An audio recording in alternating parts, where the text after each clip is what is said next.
Сәлем достар, бұл қарапайым экономика бағдарламасы. Бүгінгі бағдарламамызда біз кибершабуыл деген сондай жиіркенішті, қорқынышты нәрседен қалай қорғану керектігін үйретеміз. Дешті қыпшақ даласындағы кибершабуылдан қалай қорғану керектігін менен артық сізге ешкім үйрете алмайды. Сол себепті Капитан Америка сияқты мен де Қазақстан капитанымын.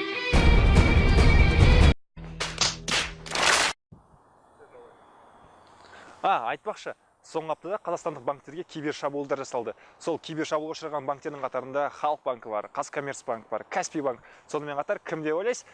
Ана отырған Сбербанкты сол кибершабуылға ұшыраған қатарында банктердің бірі. Ал бүгінгі бағдарламамыз сол банктың клиенттері, сонымен қатар бастықтары қиналмасын деп, оларды осы кибершабуылдан қалай қорғану керектігін үйретуге арналған. Кибершабуылдан қорғану үшін келесі кеңестерімді жазып алыңдар. Қалам қағаздарымды алып жазып алыңдар. Кибершабуылдан сақтану үшін келесі кеңестерді назарда ұстаңыз. Біріншісі, банк қызметіне байланысты істерде WhatsApp немесе басқа да мессенджерлерді пайдаланбаңыз. Екіншісі, төлем картаңыз туралы мәлімет сұраған SMS немесе қоңырауларға жауап бермеңіз.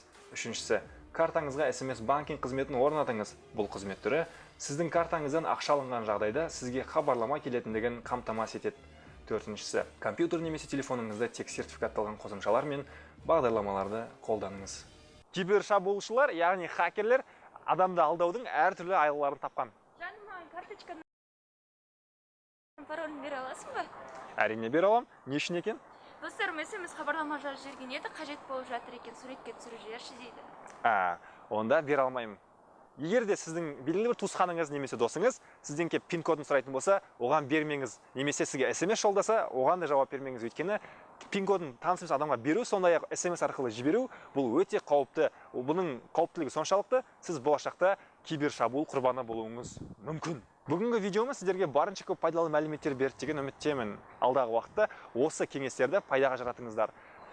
Мен Мейірхан Амангелді және менің банк карточкаларыма, сондай-ақ менің әлеуметтік желіме ешқандай да кибершабуыл жасалған жоқ. Себебі мен өз-өзіме қарап жүремін.